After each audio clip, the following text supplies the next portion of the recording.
Warning, warning, nuclear meltdown detected. Please evacuate the vicinity immediately.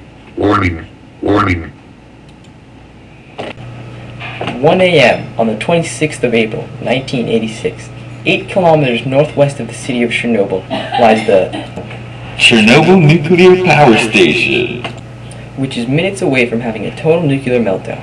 What caused this to happen, and what lasting effects has this meltdown had, not only for the local environment, but for people nearly 4,000 kilometers away?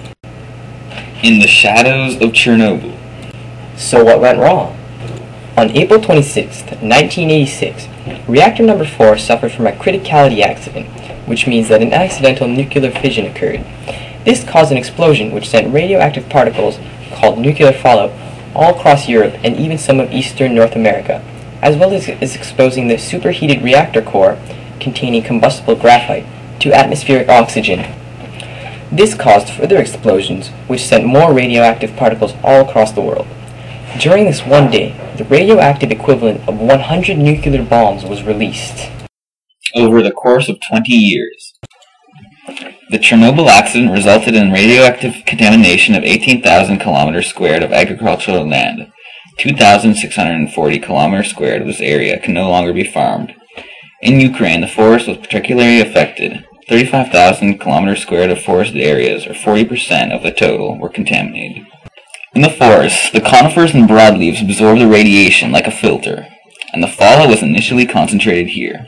Dead leaves and needles have since transported the contamination into the soil. In the coming decade, it will accumulate in wood. Isn't that wild? Although contamination levels showed a decreasing trend for some time following the accident, it increasingly appears that an ecological stability has been reached. This is particularly true in forest areas.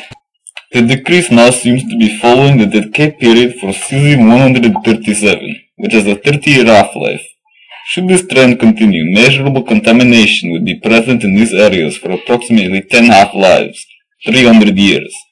There are still some areas in Europe where restrictions on slaughter and distribution of animals are enforced, such as several hundred thousands of sheep in the UK. There are lakes in Switzerland and Nordic countries where restrictions were necessary for the consumption of fish. These restrictions will still exist in Sweden, for example, where thousands of lakes contain fish with radioactive content. Researchers from Israel and Ukraine examined the children of liquidators, conceived after the incident and now living in Ukraine or Israel. The number of genetic mutations was 7 times higher in these children than in the siblings who were conceived before the accident. The science behind it. Nuclear power plants. Nuclear power plants create energy using a method called nuclear fission. This works by shooting a free neutron at a fissile atom, such as the isotope uranium-235. This splits the nucleus of the atom into 2 smaller nuclei, which then repel each other at a great speed, thus releasing energy as heat. This also releases more free neutrons, which can go on to split more atoms. The heat is then brought via a cooling system to another part of the plant, where it is used to boil water, which moves a turbine creating electrical energy. What is nuclear fallout? Nuclear fallout is the radioactive material that falls out of nuclear weaponry, and from sources such as nuclear fission.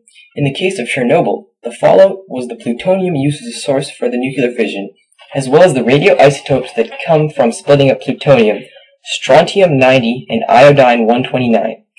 Both of these isotopes cause significant health problems, such as replacing calcium in the bones of living organisms.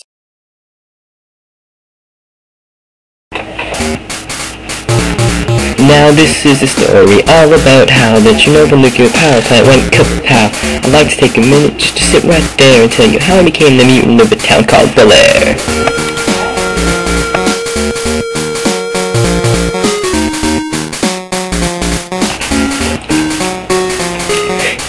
Ukraine, born and raised on the playground is where I spend most of my days, chilling out, maxing, relaxing, all cool and all shooting some b-ball outside of the school. And a couple of guys who were up to no good started doing things that they never should. They made one little explosion and I got scared. I said there's no way any of us could have been prepared. I whistled for a heli but it never came near. I just passed by when I looked in the mirror. If anything I could see my face isn't scared, but I thought, oh crap, I'm the mutant of Bel Air. Pulled up to the house about 7 or 8. I yelled to the people, "You're home, eat you later." I looked at my kingdom, I was finally there, to sit on the throne as the mutant of Bel Air.